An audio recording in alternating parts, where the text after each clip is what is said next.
세상의 스마트화는 특정 분야를 가리지 않습니다. 사회 전반에서 스마트화가 진행되고 있는데요. 병원도 예외는 아닙니다.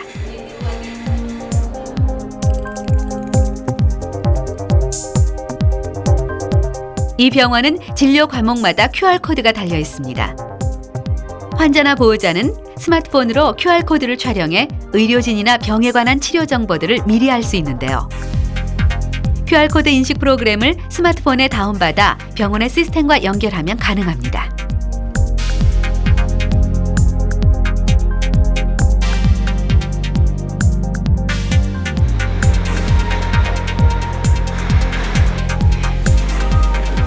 가져가셨어요? 네. 스트레스 척도 입력해 주시고 사용하시면 돼요. 예, 감사합니다. 네.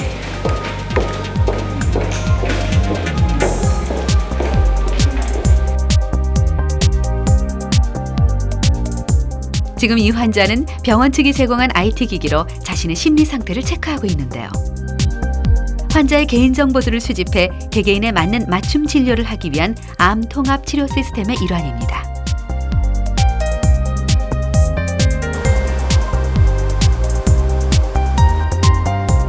진료를 위해 수집된 환자의 개인정보들은 다양하게 사용되는데요. 방사선과에선 환자들이 치료를 받는 동안 좋아하는 음악이나 마음을 편안하게 해주는 영상을 보여주는 데 이용되고 있습니다. 시간이 이제 치료 교육에 따라 5분에서 10분 정도 그 이상도 이제 하시는데요. 그 안에 들어가시면 이제 혼자 계시고 방사선 치료에 대한 두려움이 있으시니까 안에 이제 가족 사진이나 아니면 본인이 원하는 뭐 색깔이나 이런 것들 마음 편안하게 이렇게 치료하시기 위해서 그렇게 해놓는 시스템입니다. 환자 맞춤형 진료 시스템은 스마트 기술을 이용해 환자에게 감성적으로 다가가는 건데요. 다른 여러 분야의 그 의료진이 같이 통합적으로 환자들한테 접근해가지고 치료 방향을 결정하고 조금 환자들이 편안한 마음으로 암에 대해서 극복할 수 있는 그 사람들에 관련된 뭐라 그럴까 이 환자들이 변화되는 심리적인 과정이나 이런 거를 빨리 캐치를 해서 그 어느 순간에 우리가 이게 의료진이 개입을 해가지고 도와주는 게 좋을지 뭐 그런 거를 지금 시도를 하고 있고요. 스마트 기술의 발달로 스마트 빅뱅이 일어나고 그 결과 스마트 라이프가 펼쳐진 건 세상의 스마트화가 목표로 한 것이 기술이 아니라 바로 사람이었기 때문입니다. 18세기 중엽 시작된 산업혁명으로 세상이 급속도로 기계화되면서 인간의 역할과 존엄성이 축소돼서 문제가 됐는데요. 스마트 빅뱅으로 진행되고 있는 스마트 라이프의 양상을 보면 인간, 특히 개인의 잠재력이나 힘은 오히려 이전보다 더 강해지는 모습입니다. 일례로 근래 북아프리카나 중동 지역에서 있었던 제스민 혁명을 보면 힘없는 시민들이 모바일 네트워크를 통해 세계인의 공감을 이끌어내며 독재 정부를 무너뜨릴 수 있었죠. 말 그대로 스마트 라이프 속에서 개인의 잠재력은 아는 만큼, 원하는 만큼의 발산이 가능해져 기존에는 개인의 힘으로 할 수 없었던 분야로까지 확산될 것으로 보입니다. 실제로 그런 징조들이 도처에서 나타나고 있거든요. 여기 한 사람이 있습니다. 그의 꿈은 세상에 자신이 디자인한 자동차를 내놓는 거였죠. 매일 그는 자동차를 그렸습니다. 자신의 손에서 차 한 대가 완성되는 것만큼 신나는 일도 없었죠. 그러던 어느 날 아주 우연한 기회에 그의 꿈은 기적처럼 이루어졌습니다.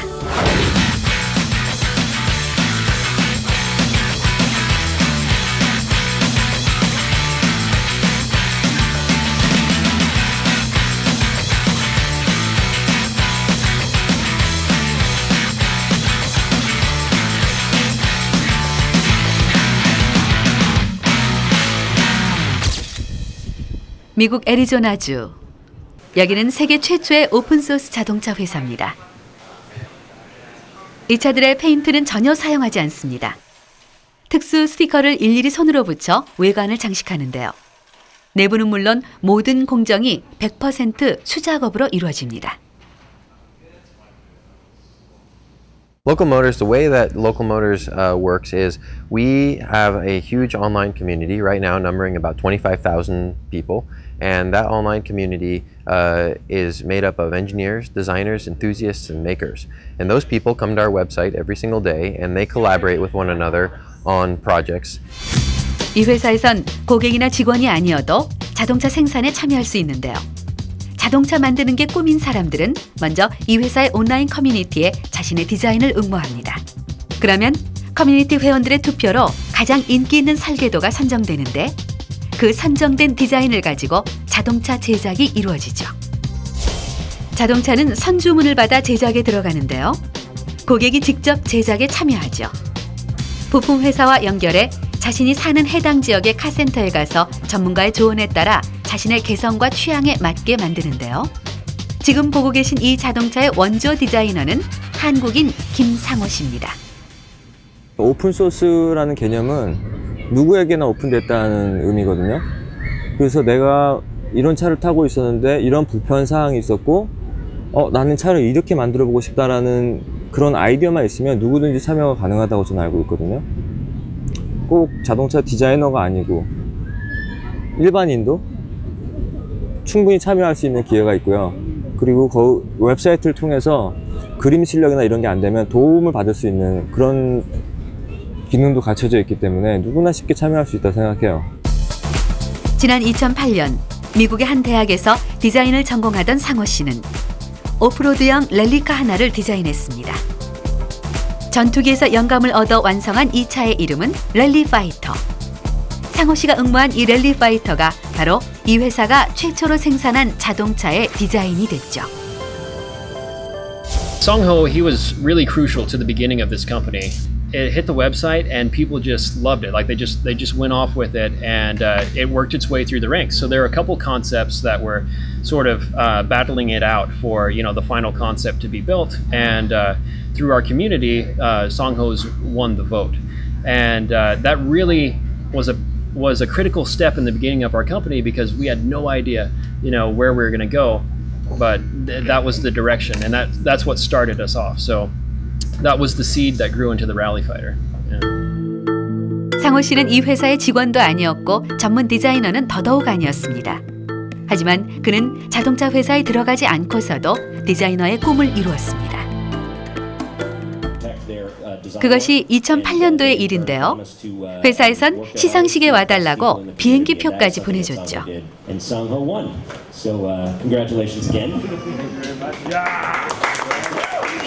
많이 놀랐죠.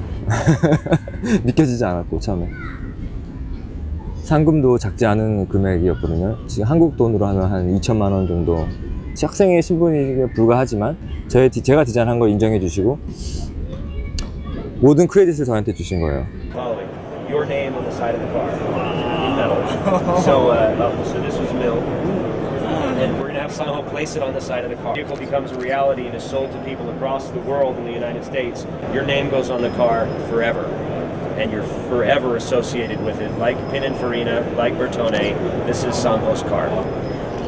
2009년 제1호 랠리파이터 공개 현장은 모든 랠리파이터의 원조가 김상호임을 만천하에 알리는 자리가 됐죠.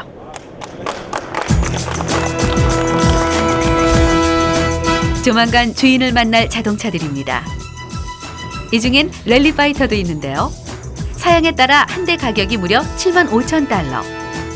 우리 돈으로 1억에 가까운 랠리파이터들엔 모두 상호 씨의 사인을 새긴 로고가 박혀 있습니다.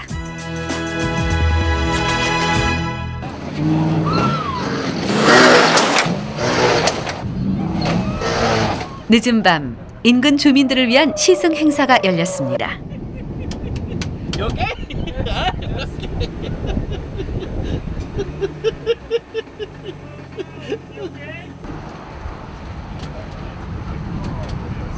It's phenomenal. I mean, it's absolutely phenomenal. I mean, there's nothing else that would compare to it. It's great. How did you like that, huh? Excellent stuff. Oh, really? Everybody should buy one. 이 회사는 잠재적인 소비자들에게 자동차 제작에 참여할 수 있는 기회를 주는 오픈 방식으로 성공을 거두고 있는데요. 이러한 비즈니스 방식의 변화는 스마트 세상에서 새로운 제조 혁명이 벌어지고 있음을 의미합니다. 로컬모터스 같은 그런 회사들의 비즈니스 모델이 지금 나타나는 것은 과거하고 굉장히 달라진 면모를 보여주는 건데, 과거처럼 더 이상 생산을 하는 프로듀서하고 소비를 하는 컨슈머가 완전히 분리된 게 아니라 두 가지가 같이 결합된 걸로 볼 수가 있습니다. 그래서 프로슈밍이라 그러는 거고요. 개인이 생산 수단을 소유하지 않고서도 생산자가 누릴 수 있는 지위를 갖는 새로운 비즈니스 방식은 도처에서 이루어지고 있는데요. 전 세계 아이들은 물론 수많은 마니아들의 인기를 끌고 있는 이 블록 장난감 회사의 경우, 소비자들이 직접 회사 홈페이지에 가상 공장에 들어가 자신이 원하는 맞춤형 모델을 설계하고 공유하며 구매까지 할 수 있습니다. 그러니까 회사의 직원들이 만드는 제품이 아니라 전 세계 수십만 명의 소비자들이 생산에 참여하는 새로운 방식의 프로슈밍인 거죠. 미국 뉴욕 맨하탄. 이곳에는 최근 새로운 판매 방식으로 주목받고 있는 햄버거 업체가 있습니다. 일체의 인공 조미료를 사용하지 않는 건강한 햄버거로 사람들의 인기를 끌고 있는데요. 특이한 것은 손님 개개인이 좋아하는 재료를 직접 선택해서 자신만의 햄버거를 디자인할 수 있다는 겁니다. 고객들은 온라인 메뉴판을 보고 햄버거에 들어갈 속재료와 빵의 종류를 정한 뒤 인터넷으로 주문하고, 시간이 되면 가게에 방문해 주문한 햄버거를 찾아가는 방식으로 판매되고 있는데요. 사람들이 공동으로 참여하는 이른바 소셜 방식의 비즈니스가 오프라인으로 확산된 예죠. 경제 시스템에 있어서 소비자의 힘이 굉장히 강해진 케이스예요. 과거 어느 때에도, 그러니까 자본주의가 탄생한 이래에 소비자 중심 체계로 넘어간 적이 별로 없거든요. 소비자를 보호해줘야 되는 거였지, 소비자가 주도적으로 나서가지고 뭔가를 하는 체계가 된 적이 없었어요, 사실은.